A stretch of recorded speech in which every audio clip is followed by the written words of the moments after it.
gladness of heart for the abundance of all things, therefore shalt thou serve thine enemies which the Lord shall send against thee, in hunger, and in thirst, and in nakedness, and in want of all things.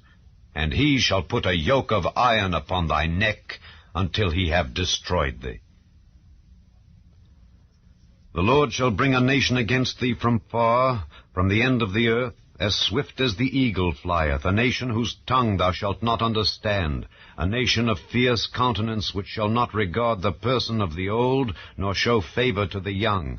And he shall eat the fruit of thy cattle and the fruit of thy land until thou be destroyed, which also shall not leave thee either corn, wine, or oil, or the increase of thy kine, or flocks of thy sheep, until he have destroyed thee. And he shall besiege thee in all thy gates, until thy high and fenced walls come down, wherein thou trustedst, throughout all thy land. And he shall besiege thee in all thy gates throughout all thy land, which the Lord thy God hath given thee. And thou shalt eat the fruit of thine own body, the flesh of thy sons and of thy daughters, which the Lord thy God hath given thee, in the siege and in the straitness wherewith thine enemies shall distress thee. So that the man that is tender among you, and very delicate, his eye shall be evil toward his brother, and toward the wife of his bosom, and toward the remnant of his children which he shall leave, so that he will not give to any of them of the flesh of his children whom he shall eat, because he hath nothing left him in the siege and in the straitness wherewith thine enemies shall distress thee in all thy gates. The tender and delicate woman among you, which would not adventure to set the sole of her foot upon the ground for delicateness and tenderness, her eye shall be evil toward the husband of her bosom, and toward her son, and toward her daughter, and toward her young one that cometh out from between her feet, and toward her children which she shall bear. For she shall eat them, for want of all things, secretly, in the siege and straitness wherewith thine enemy shall distress thee in thy gates.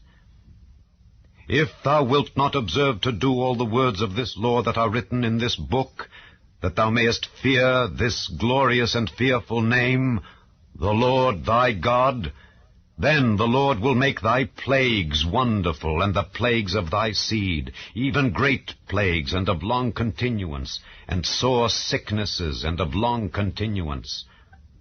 Moreover, he will bring upon thee all the diseases of Egypt which thou wast afraid of, and they shall cleave unto thee.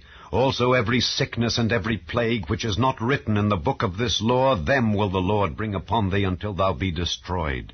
And ye shall be left few in number, whereas ye were as the stars of heaven for multitude, because thou wouldest not obey the voice of the Lord thy God.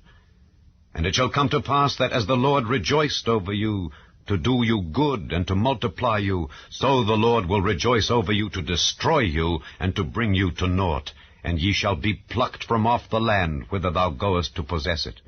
And the Lord shall scatter thee among all people, from the one end of the earth even unto the other.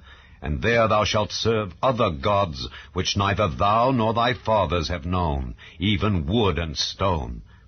And among these nations shalt thou find no ease, neither the sole of thy foot have rest. But the Lord shall give thee there a trembling heart, and failing of eyes, and sorrow of mind. And thy life shall hang in doubt before thee, and thou shalt fear day and night, and shalt have none assurance of thy life. In the morning thou shalt say, Would God it were even, and at even thou shalt say, Would God it were morning. For the fear of thine heart wherewith thou shalt fear, and for the sight of thine eyes which thou shalt see. And the Lord shall bring thee into Egypt again with ships, by the way whereof I spake unto thee, thou shalt see it no more again. And there ye shall be sold unto your enemies for bondmen and bondwomen, and no man shall buy you. Chapter 22. Thou shalt not see thy brother's ox or his sheep go astray, and hide thyself from them. Thou shalt in any case bring them again unto thy brother. And if thy brother be not nigh unto thee, or if thou know him not, then thou shalt bring it unto thine own house, and it shall be with thee until thy brother seek after it, and thou shalt restore it to him again. In like manner shalt thou do with his ass, and so shalt thou do with his raiment. And with all lost thing of thy brother's which he hath lost and thou hast found, shalt thou do likewise. Thou mayest not hide thyself. Thou shalt not see thy brother's ass or his ox fall down by the way, and hide thyself from them. Thou shalt surely help him to lift them up again.